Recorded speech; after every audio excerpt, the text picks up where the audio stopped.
Welcome to Proudly Asian, a podcast series that tells bold and proud stories of Asians by Asians.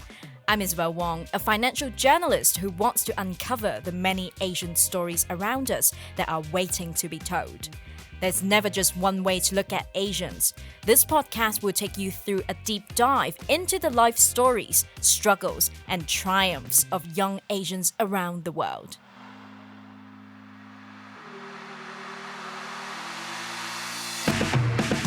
On today's episode, we have Best Chitsanupong Nithiwana, a transgender youth human rights activist from Thailand who is also the founder of Young Pride Club. Born and raised in Chiang Mai, Best talks to us about growing up trans in Thailand and human rights issues facing transgender people around the world.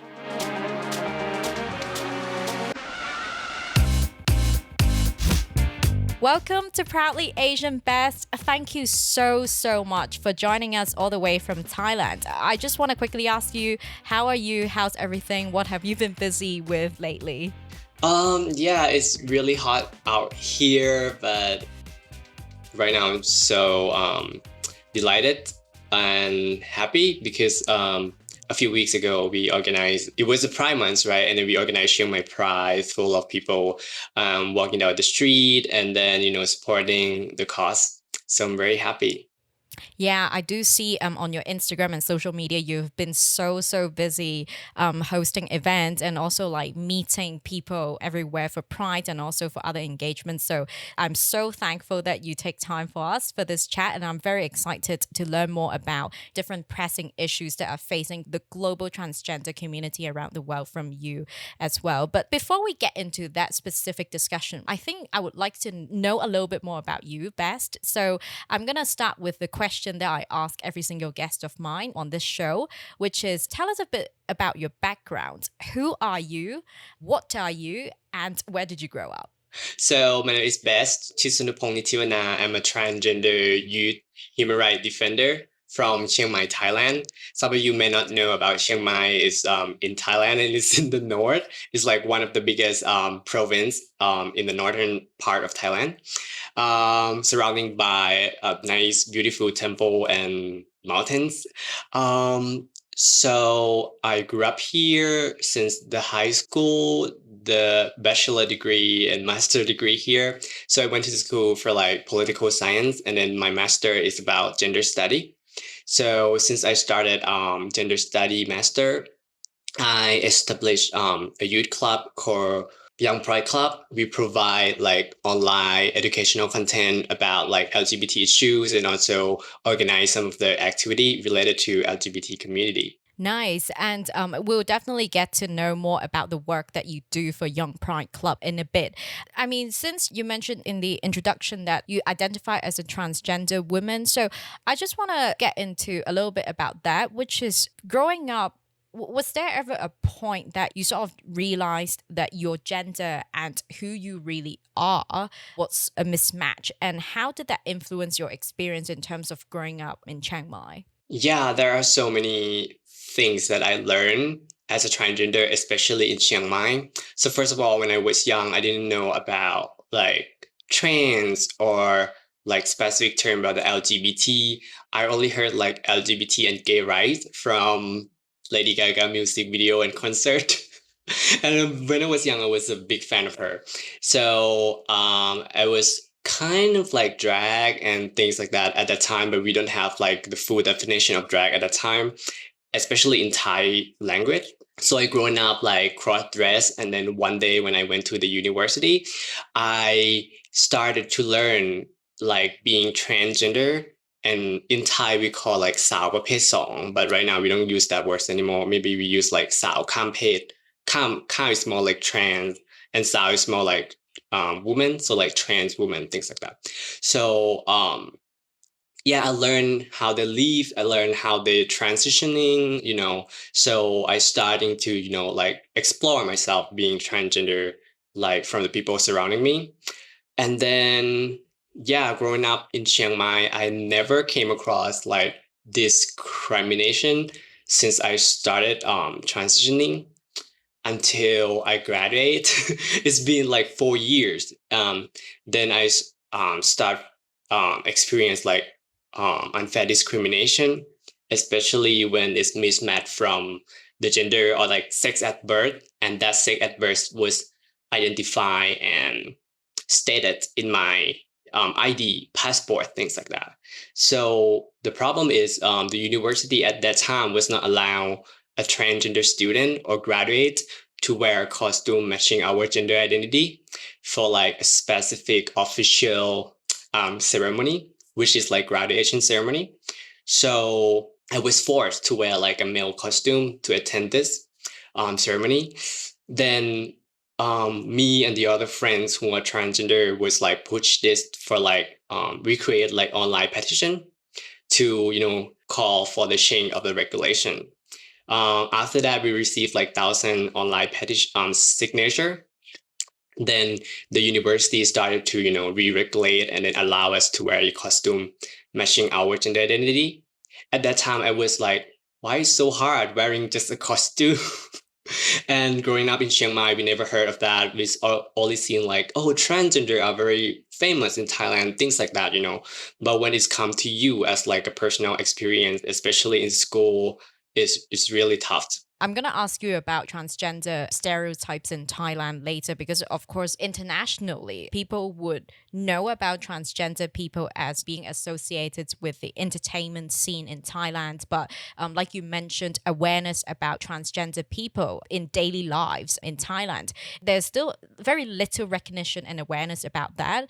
I just want to follow up on what you just mentioned. Growing up as a kid or as a young person, was it a very sort of like challenging experience for you? Did you wish there would be someone like yourself? Now you become an activist, you become the representative who is voicing out the concerns of transgender people around the world.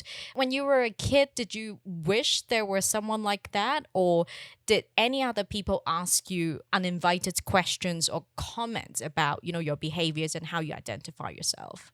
Well, at that time when I was young, I in my school, like in my high school, there was no like a person who is how can I identify that? Like there would be a person who identified as a transgender at that time, but the school in Thailand are still problematic, especially like a school for Thais, where we have like a very specific uniform and binary uniform.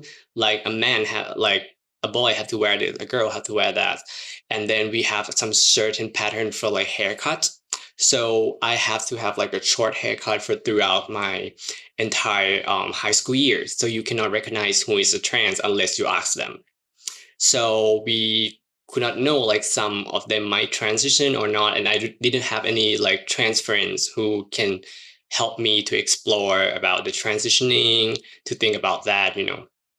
And but I'm lucky that I have a few friends who always support, even though they could not support in terms of knowledge, but they could support like mentally and empowering me to be who I am. I remember one time that I did not come out to my family at that time, and I tried to stock my dress, like fancy dress, in my closet and things like that, packed in like plastic bag. And there was one event that we had to perform, and we was far away from the city. So we called like a a girlfriends, and they rode a motorcycle to my house and then asked my mom like, can you pick up that plastic bag and things like that. And then they brought it to me, and then we dressed up. So it was so fun. You have friends that who support you to be who you are. You did mention about when you were much younger, you didn't come out to your family yet. I just want to know, at what point did you decide to come out to your family or to your wider friend circle? Could you tell us about the experience, how you decided to do that? So it's like I did not come out to my family directly, but like a lot of family members had realized that earlier before I coming out, because there was I've grown up in like digital social media society where the things that I post came out to their face eventually. So I upload some of the video like lip sync on the YouTube and things like that when they were young. And So some of them, like my mother and my father, realized that, and I didn't came out until I start transitioning because I could not escape for what I am anymore because transitioning and being transgender is so visible. And I start to have long hair, my braids start to grow, So I talked to actually I talked to my mom since I was in the high school, and she was didn't say anything. And then the hard part is like talking to my dad and also like my dad family side, like my grandma and things like that. So there was a time that I supposed to go to I planned to go to the US for like a work and travel program, and then it was the opportunity that I leave home for like long time, like 3 months, things like that. Then my dad came to me and then he asked me like, okay, if you want to be who you are, you can just be who you are. We accept that. And then at the end of the day, we would love to know that you can protect yourself. So I did not like directly told my father, but he like came to me and then told me that he accept me. That was the moment that we talk about my identity, and then he accept me. So after that, I came home and never hide my never hide my clothes, never hide my hair, never hide things like that. And that's really helped me. So after I came back from the US, I feel very empowered. Every day I go out home, I wear and dress up like a woman. I can live my life. The effectiveness is really show in my life that, before when I didn't come out, did not focus on like school and things like that. I tried to escape from many circle of society. But when I was empowered by people from the family, I feel like I can go out there and be who I am. Yeah, definitely. Back in Pride Month, I also did a few episodes with different gay people across different continents, and they talked about their experience being gay. And they also mentioned how getting the support and confidence from family makes a whole lot of difference. So I'm so happy to hear about your experience because your family is just so supportive. That is such an empowering experience. But I know that you are also in touch with a lot of transgender people here in Asia.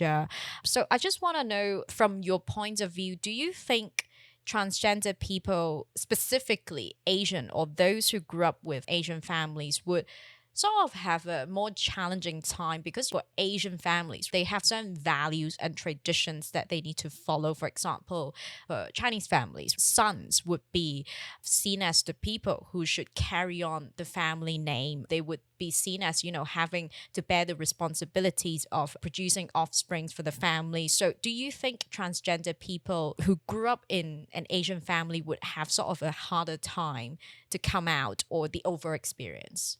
That was a great question and really direct to me, even I doesn't look like Chinese.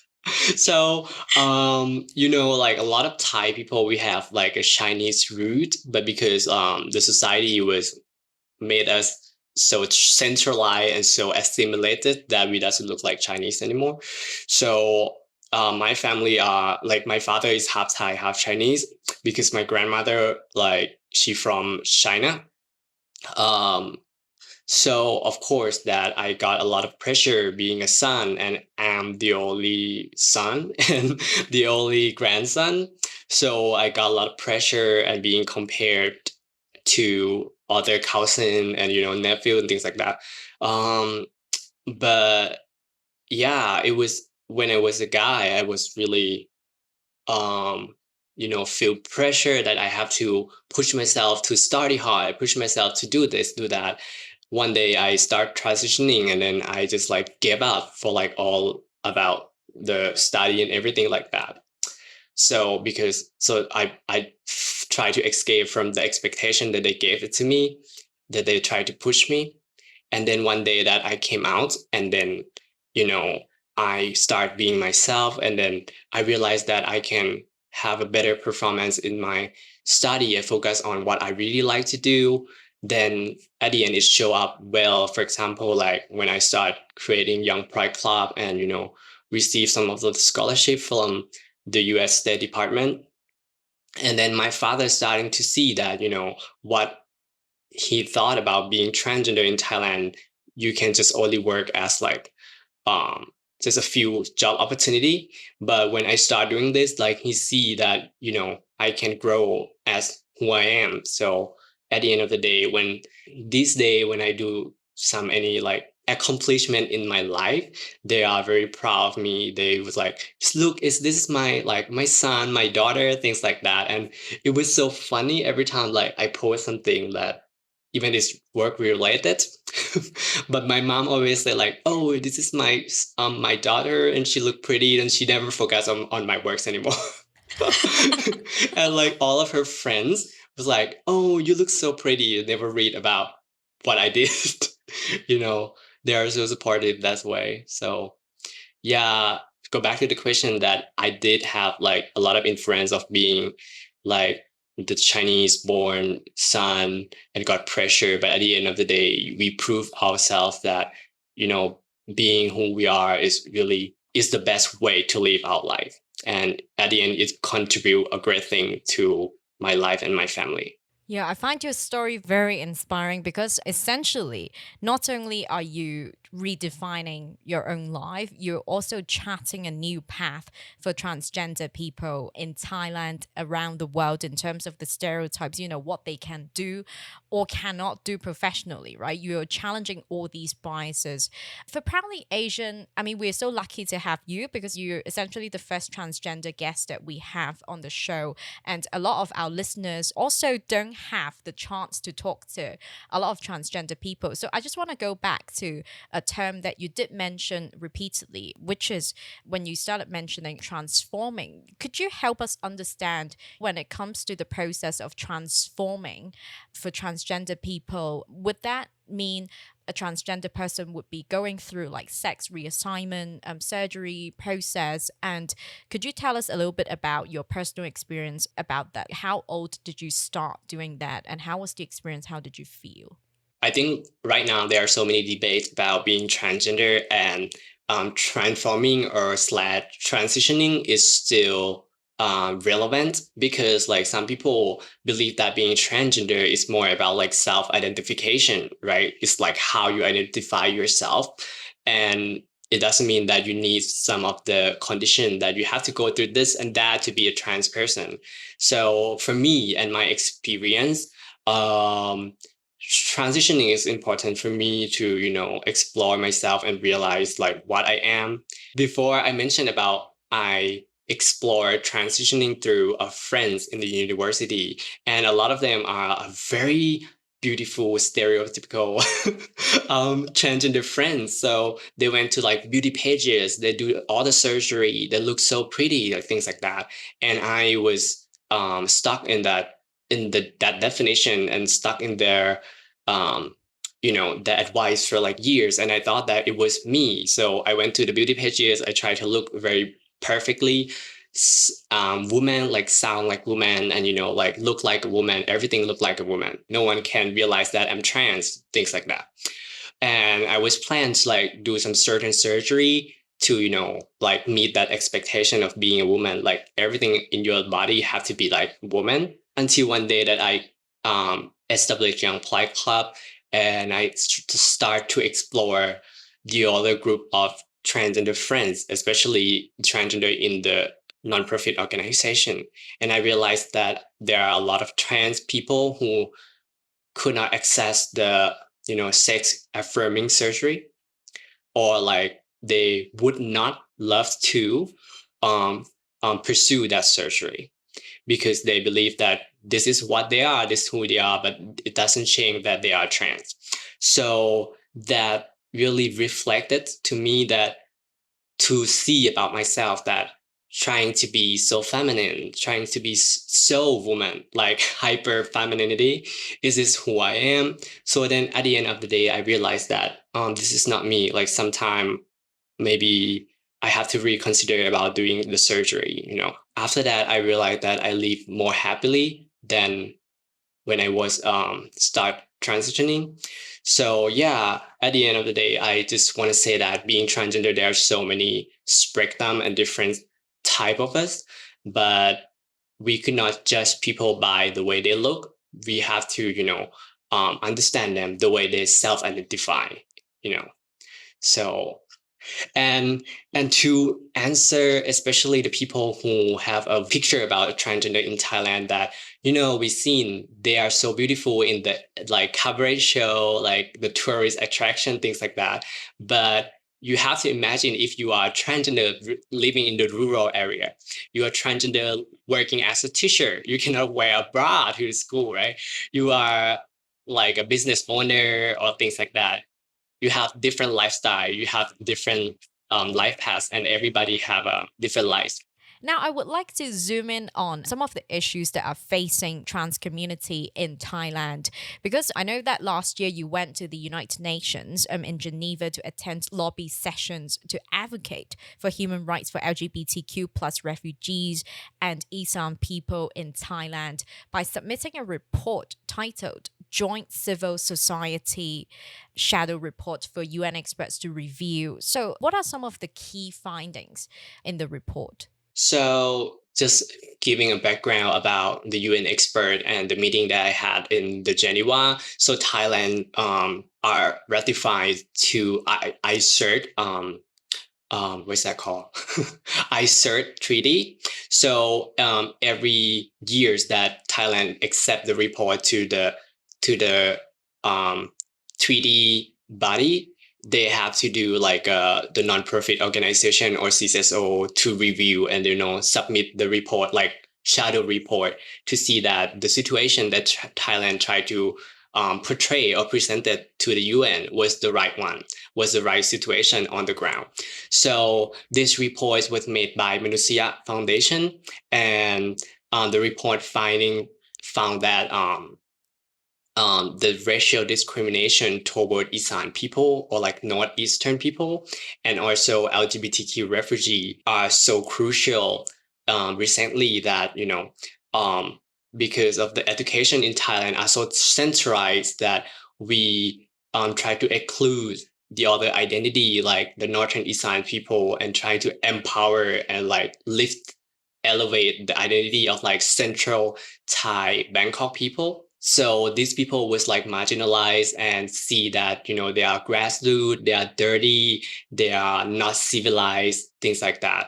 And especially if you are LGBT and refugee, you will marginalize as like you come here to like work, and you come here to get some of the profit and try to steal the work of Thai people, things like that.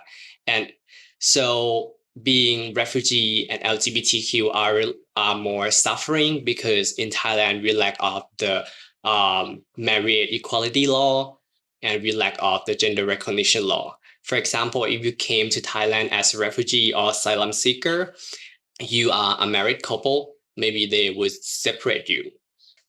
So you are transgender coming to Thailand, and the officer could not, give you like gender um, sensitive service, and also put you to the service that according to your sex at birth, not just the identity, not the gender that you identify with. So this is the thing that we raised to the UN expert in Geneva, and they asked this question to the Thai government.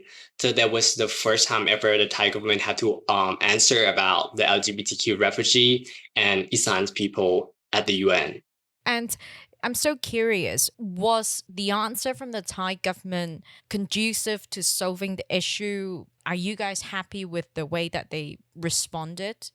Not at all. We are strongly concerned about the Thai government answering the UN expert in the racial discrimination review in Geneva at that time, because the government tried to roughly reply to the question. For example, like LGBTQ refugee, they're trying to mention about the initiate or the effort about the marriage equality law, which is not real marriage equality law. They try to draft like a civil partnership, which is so different from the marriage equality law. Secondly, about Isan people, they did not answer directly how the government could, support the local implementation within the educational institution, or even in the press media, to protect the Isan people.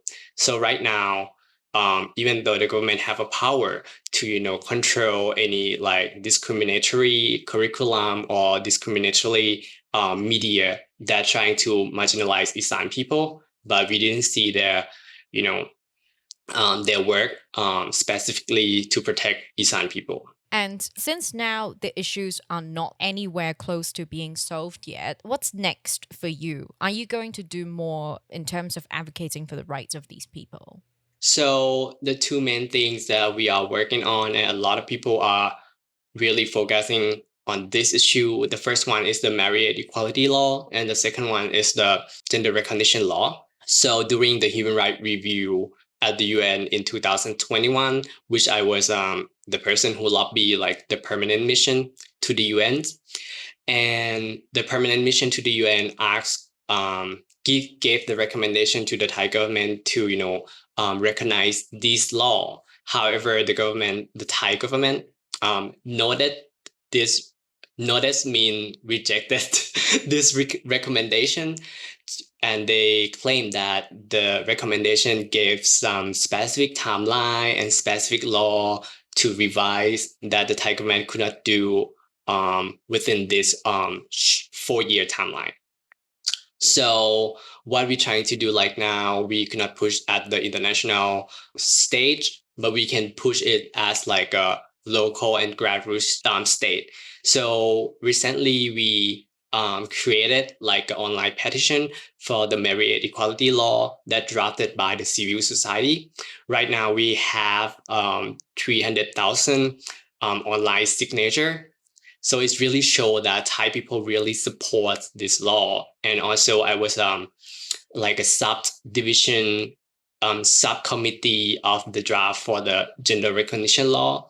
We try to connect with like the other governmental bodies to see that if we publish this draft and then put it to the parliament, it would work. So right now, as I mentioned earlier about transgender person recently, we're not being a trans with the condition of like surgery and things like that.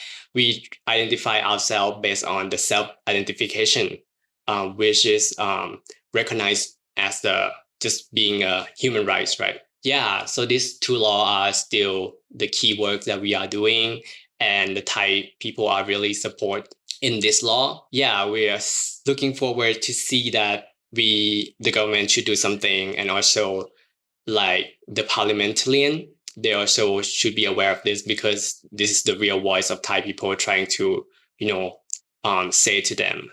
Yeah, it's actually quite encouraging to hear that the Thai community, the country, its people are very supportive of this. The other question I want to ask about Thailand is that because transgender is definitely not an unfamiliar concept to people in Thailand, and as well as to international community, especially to international tourists, right? Like they would always talk about lady boys in Thailand while traveling. So transgender has become the symbol or the staple of the entertainment scene in Thailand. But what can you tell us about the transgender community in Thailand? What's the reality for them? Do you think, despite the general awareness of them being around in Thailand, do you think the world or Thai people really understand the community? That is also one of the things that we try to advocate and optimize the society to understand the different terms and appropriate terms. Ladyboys was made to call like a certain transgender and cross-dressing community in the tourist establishment or like tourist attraction, right? But it was not made by the people from the community. So usually there was only described from like a foreigner who comes to Thailand and want to explore like ladyboy entertainment, things like that. But right now, people in Thai society, we was invented the word like Sawapesong. Sawapesong was like translated as the second type of the woman. So this was a very famous term that was used widely in the media, in like on the ground, things like that. But right now, we also created a new term called Sao Kampet. Sao Kampet is like transgender woman. So this term is more inclusive and more empowering, because like we don't want to be the second type of the woman. Everybody could be like the first type of the woman, right? So yeah, there are some of the organization trying to, optimize people to understand that some of the term may not should not be used, and then some of the terms should be used to be neutral and more gender sensitive, and trying to like get rid of any like discrimination. So at the end of the day, like general Thai people, they may not understand all of this new term that we created and we trying to promote, but we trying to support like the LGBT within the LGBT community to understand this term and understand the possibility of creating a new term, because not just the transgender community invented a new term, but you can see right now around the world, like non-binary community, they create like a different term, a different identities, right? So you have to understand that they're always like something new. So the key thing that I want to say is like, don't focus on the term, but understand that there is a possibility that everything can be invented, and understand. If you want to understand who they are, just ask them. Ask this. Ask about like, we just go back to like self-identification. If they're okay to be called ladyboys, then good. If they're okay to be called สาวประเภท 2, then that's fine. But if they are ask you to call them trans person, then call them as so. I mean, you mentioned how different trans people's identities could be defined, right? And you also mentioned how, the Thai government hasn't come up with a very full-on mechanism to protect the rights of these people. So I just want to have a quick follow-up question in terms of the labor rights of transgender workers, especially in the entertainment industry. Is it an issue? Like, would they normally be sort of like underrepresented in the public sector, or is there actually like a very supportive scheme to make sure that they are protected, their rights are taken into account? So first of all, I would like to demonstrate like the border version. Like I mentioned earlier, we lack of like gender recognition, we lack of merit equality. When we lack of gender recognition, is also allows a lot of our institution and businesses that can discriminate against trans person, because when they see trans person, they can claim that you can see at your identification ID card, right? That your card still show that you are male. Your card is still show your sex at birth. So we can treat you accordingly to your official document, things like that.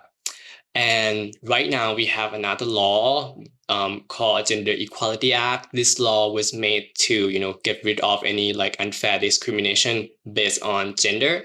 However, the government ineffectively promote and implement this law. So a lot of people did not know about this, and that's why there are ongoing, discrimination at the workplace, school, and university. So in terms of like LGBTQ in the workplace right now, you can see the progress a lot, especially in Bangkok, in Chiang Mai, and a big company. They're trying to show that they have the diversity and inclusion policy, but like local businesses, like local community that they hire people, they may not have that policy. So that's why these people are still got discrimination. And during the pandemic, it's really tough for the LGBT community, especially transgender person, because like a lot of transgender person work in the entertainment industry. When the government asks us to like close the establishment for like months, a lot of like theaters have to close. They have to get rid of a lot of transgender stuff and performers. So these people found it's really hard to find a new job, and some of them have to go back home and then look for like a job that they can do there. Unfortunately, like a lot of people came across some of the discrimination and homophobic, transphobic in the neighborhood or like their hometown, because they did not aware about Gender Equality Act, things like that. So at the end of the day, when we look back to the government, like how they're trying to support these people for the post-COVID, for like after they got suffered from the COVID, there's nothing that the government reply. So there was not just the LGBT employee in the entertainment industry trying to submit this report, submit this um suffering situation to the government. There also like a sex worker group. There also like a woman group that trying to ask the government to help, but the government did not help, and you know they don't even recognize our work. So what I mean is that they just treat us as like general label, you know what I mean? But at the end of the day, like we have been like in LGBT entertainment industry have been, support the economic of the country for a long time, especially in the big city. But the way they treat us is like just like the regular employee, just let the some of the welfare system treat us, things like that. I want to also ask you about transgender people's needs in the healthcare aspect, because I know that a lot of transgender teens in many places, including Hong Kong or the UK, they have openly talked about the lack of access to gender identity healthcare services and gender transition treatment. And many of them also face hurdles such as age limit, having to get their parents and family consent before they can even access any sort of like healthcare support specifically related to transgender services. So I'm just wondering, how's the situation in Thailand? It's the same debate also going on. I would elaborate this in two answers. The first one is just like a generic aspect of like gender identity healthcare, especially like transgender specific healthcare. So right now, like the healthcare for the gender are mostly related to like HIV/AIDS and PrEP services. So it's and actually is mainly provided for gay men and transgender women. If you are lesbian, if you are bisexual woman, you are not within their criteria to get the free treatment or free service. So this is one of the biggest component of the healthcare in Thailand. However, there are a few healthcare services specifically for transgender women. There are some of them are free, like but only based in the big city like Bangkok and Pattaya. A lot of them, which is like healthcare specific, they might be charged a lot. And this is not for like Thai local, but it's for like the foreigner transgender people who came from abroad and come to Thailand. I would love to treat or go through the transition. So this is like very costly. Imagine like you are transgender in Chiang Mai or like the other province. It's really hard for them to access this treatment or like adequate services and knowledge from the officer, because like some of the officer may be able to do the treatment, but because of like their knowledge and they're also like the perception, some of them may have like homophobic, transphobic perception. Like they look at you and they realize that you doesn't look feminine. I don't think you are a trans person. So I refuse to give you the service, things like that, in some of the provinces. So that's really hard for like transgender people in in general in Thailand. But if you are, lucky, you are privileged in the city, in the Bangkok, so you are can't access those. And the second one that I would like to point out is about like a transgender youth. So you mentioned about they have to seek the family consent, things like that. So of course, if you would love to go through the like sexual affirming surgery or like sexual reassignment surgery, if you are like 18 to 20, you have to seek like the family consent. But I also disagree. It's just myself. Maybe it's not like medical evidence that if you're beyond 18, you can justify for yourself. But there, okay, so this is about the surgery, but imagine about the transitioning. You can start since you are was young, like 16, 18. So if you pass 18, you may not seek the family consent, but some of the youth that we have been working with, they are still, they move, for example, like they are from Isan, and then they move to study in Bangkok, and they're already like 19. They would love to do the hormone therapy, but the services, the officers still ask them to seek the family consent. So, the hormone therapy service are also not youth friendly and not LGBT friendly at this time. So we're trying to push more that, maybe the medical institution have to have the specific regulation and guideline for the transgender youth or like transgender person to, pursue this healthcare more friendly to them. I just have a quick follow up question because I know that when I was doing some research around this area, I think that the global debate is people would be asking the questions like, how young could transgender people begin having access to healthcare, right? Because there would be a school of thoughts where saying that transgender people know they are trans or know they are, someone else other than their assigned gender very early on. And it would be sort of like a traumatizing experience for them to go through puberty as a gender that they don't really think they identify as.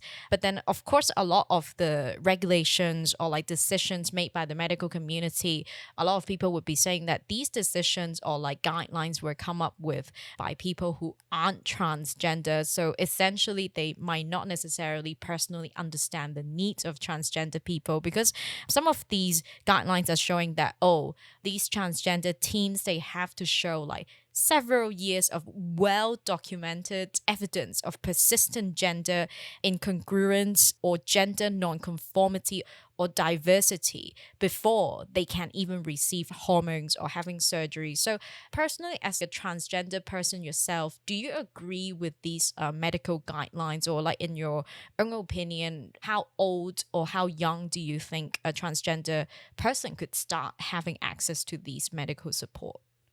So first of all, I would like to mention that the World Health Organization, they remove the being transgender from the pathologization list already. So it's mean that we do not need the qualification of like the approval from the medical officer to identify who we are. We can identify ourselves based on self identification that I mentioned earlier.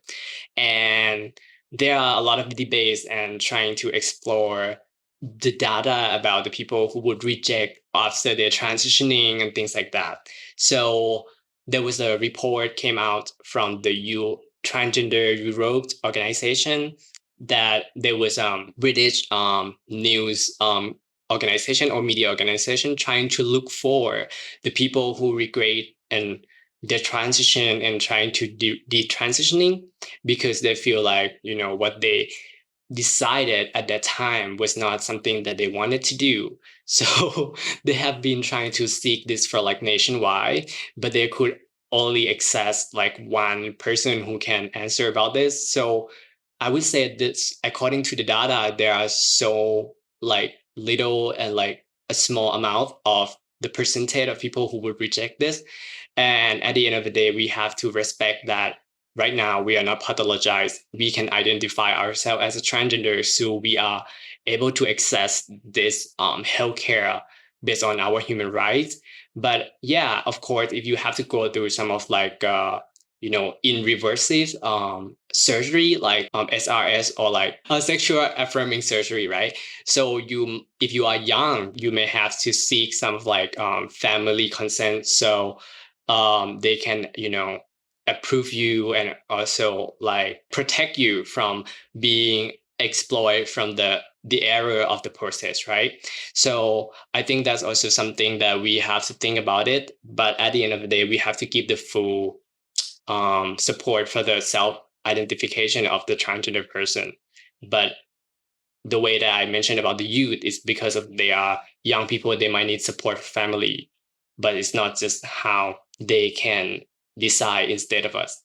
In terms of the whole ongoing debate, there's the side of, like you mentioned, some people might regret their decision or might realize later on in life that, oh, I'm not what I thought I was. So there's definitely that aspect there. Like, could there be some young kids who thought they were someone else, but then perhaps some of them, maybe a minority number of them, they could be just going through a phase where they were so confused. So in terms of the proper guideline, I think it's definitely a very challenging area to define, but very interesting to hear all the thoughts from you and from the online community and also different research papers. But going back to the work that you do currently, you're a very busy person. But ultimately, I want to know best, what's your dream? What do you hope to achieve with the advocacy work that you're currently doing? When I was young and I was not transgender person, I really admire to explore like other society and other countries, history, things like that. So my dream is like just work anything with like multicultural organization or people, and I'm be able to speak English, things like that. At first, I thought I want to be diplomat, and it's really hard for trans, but there's a transgender diplomat recently, just the first one, really great.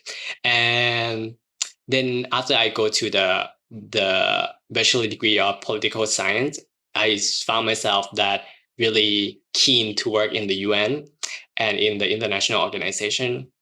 So yeah, my dream is to work in the multicultural organization like the UN. And now I try to explore more like the other funders that I would love to work with. 6 months ago, I already started intern with the UN, the Department of the Peace Operation in the New York, but I conduct my intern remotely. And then I get hired for the consultancy as the public information assistant. So that was like the starting state of my my dream, and I'm living my dream. So yeah, I'm so happy that I can get to this point and realize that there are not a lot of trans people, especially LGBTQ in community. So trying to work hard and push the boundary for myself and the other friends. But now it's time for us to move on to the next segment, which is called Rapid Bias. In this segment, I'll be asking my guests biased questions they've got asked at some point in life. And in your case, it would be biased questions transgender people get asked a lot. So, Best, are you ready? Yeah, I am so ready. First question. Thailand is the paradise for LGBTQ plus people. Who said this? Is this we said that? Like, no, like LGBT people may not say this, but I don't think that Thailand is a paradise for the LGBT people. There would be a paradise for the LGBT visitor or LGBTQ foreigners, things like that.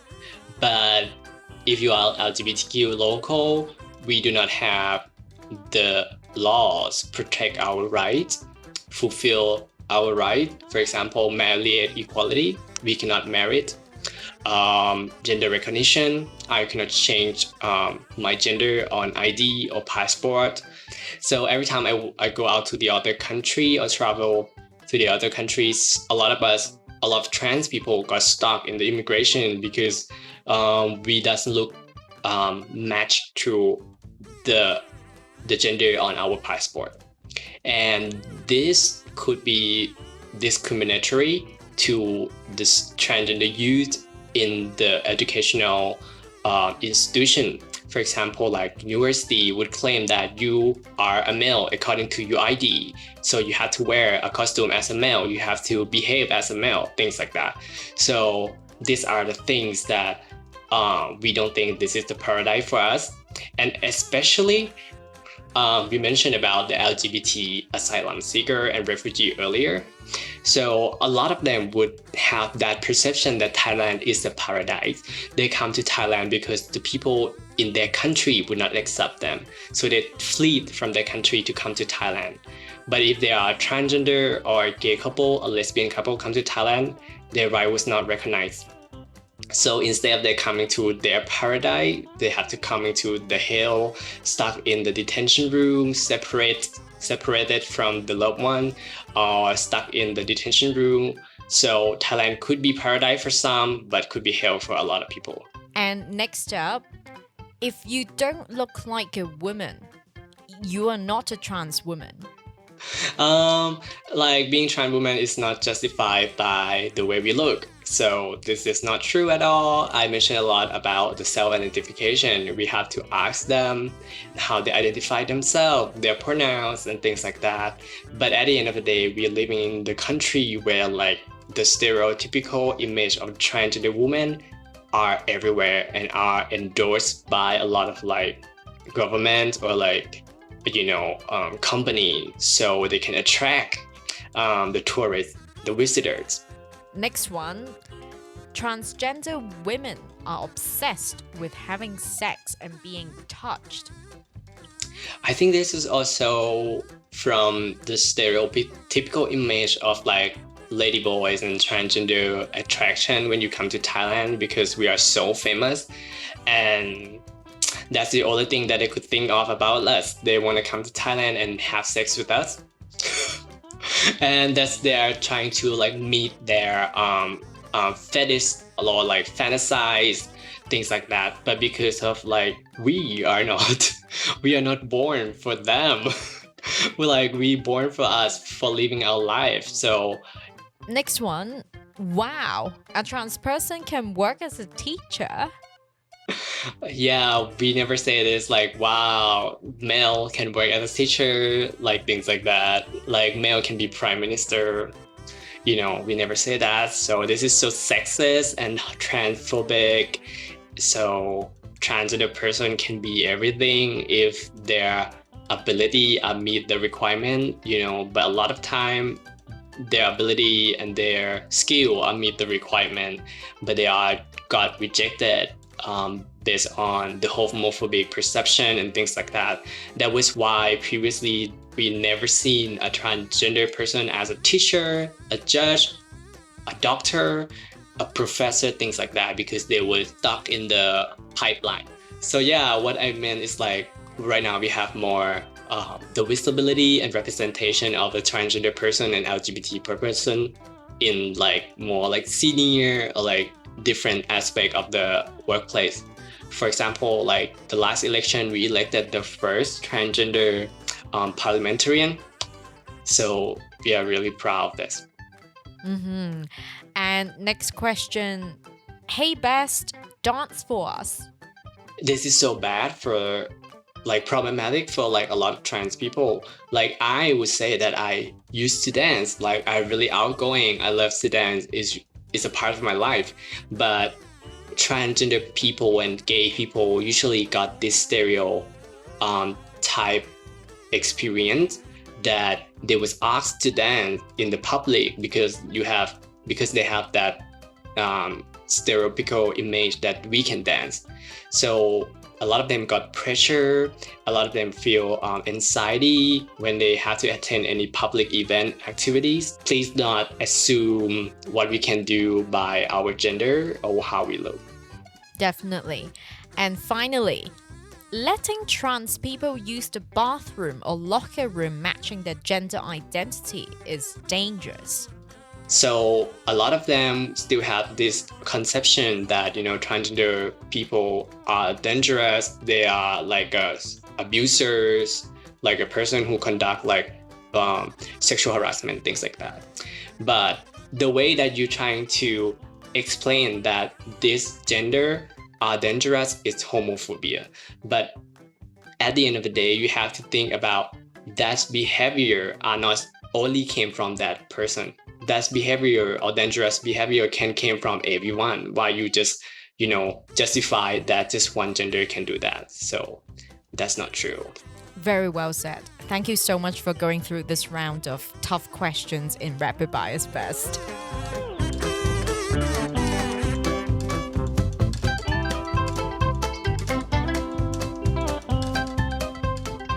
Now, finally, to wrap up the episode, I just have one more question for you, Best.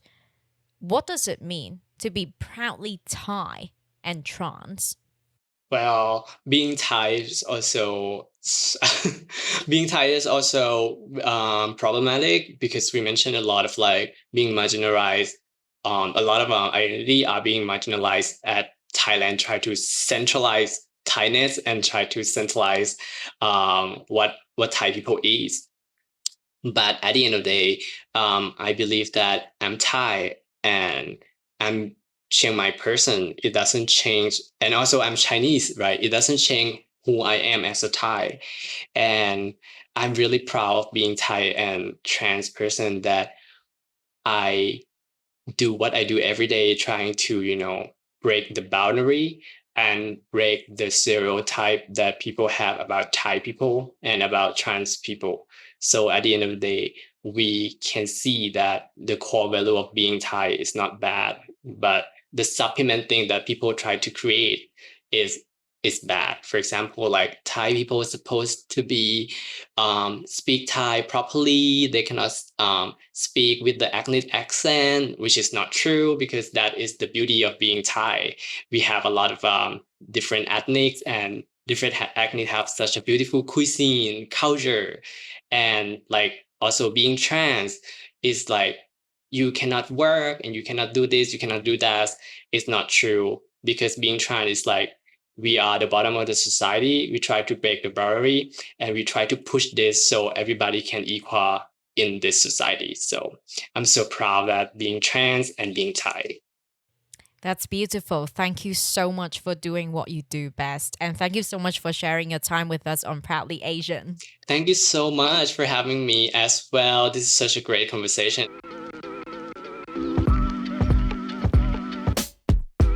That's it for this episode of Proudly Asian. Don't forget to follow us on Instagram at proudly.asian for more content. We are on Spotify, Apple Podcasts, and YouTube. Leave us a 5-star review on wherever you get your podcasts. Thanks for tuning in and signing off for now. I'm Isabel Wong.